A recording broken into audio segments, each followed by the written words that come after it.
પટેલ 150મી જન્મ જયંતિના અવસર પર સરદાર @150 યુનિટી માર્ચનું આયોજન કરવામાં આવ્યું છે। સરદાર પટેલે રજવાડાઓને એક કરીને અખંડ ભારતની રચના કરી હતી અને તેઓ માત્ર નેતા નહીં પરંતુ એક વિચાર હતા।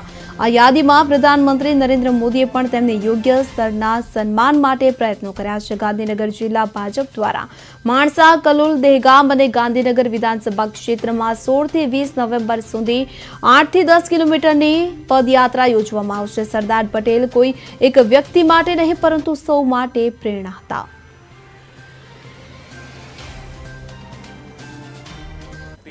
અને રાષ્ટ્રપ્રેમનું પ્રતિબંધ એટલે આર્યન મેન ઓફ ઇન્ડિયા લોહ પુરુષ શ્રી સરદાર વલ્લભભાઈ પટેલ ભારતના સ્વતંત્રતા આંદોલનથી લઈને આઝાદી બાદ ભારતને એકરૂપ કરવા સુધી સરદાર સાહેબ દેશ માટેના બહુમૂલ્ય યોગદાનથી કોઈ અજાણ નથી। જો સરદાર ન હોત તો ભારતનું આજનું ભૌગોલિક સ્વરૂપ શક્ય ન હોત।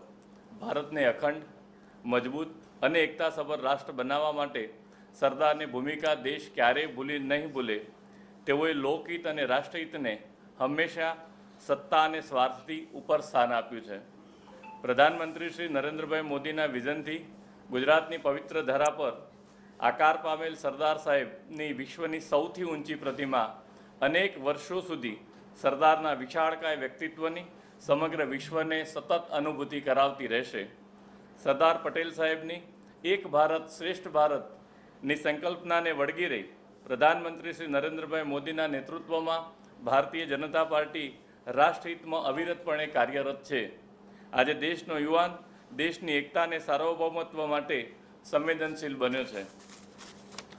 સરદાર સાહેબની 150મી જન્મજયંતિના ઉપલક્ષમાં ભારતીય જનતા પાર્ટી દ્વારા સરદાર પટેલ @150ની ઉજવણી એ માત્ર તેઓનું સ્મરણ નહીં પરંતુ તેમની વિચારધારાને આજના સમયમાં જીવંત રાખવાની।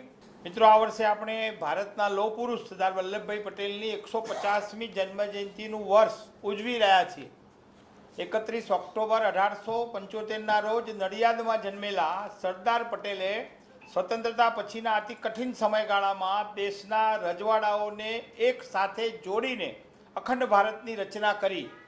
તેમના અડગ સંકલ્પ, રાજકીય બુદ્ધિક્ષમતા અને દ્રઢ નેતૃત્વના કારણે આજ આપણે એક મજબૂત અને એકતાસભર રાષ્ટ્ર તરીકે ઊભા છીએ। મિત્રો, સરદાર પટેલનો જીવન માર્ગ એ પ્રજાની સેવા માટે સમર્પિત હતો। બારડોલી સત્યાગ્રહ દરમિયાન ખેડૂત હિત માટેની તેમની અગ્રણી ભૂમિકા અને અદ્ભુત હિંમતને કારણે તેમને સરદારનો ખિતાબ મળ્યો। સ્વતંત્ર ભારતના પ્રથમ ગૃહમંત્રી અને નાયબ વડાપ્રધાન તરીકે તેમને નવી વહીવટી વ્યવસ્થા અને નાગરિક સેવાનો મજબૂત પાયો નાખ્યો, જે આજ સુધી રાષ્ટ્રના શાસનનો આધાર સ્તંભ છે। મિત્રો, સરદાર પટેલ માત્ર નેતા નહીં, એ વિચારધારા, પ્રેરણા અને રાષ્ટ્ર શક્તિના પ્રતીક હતા।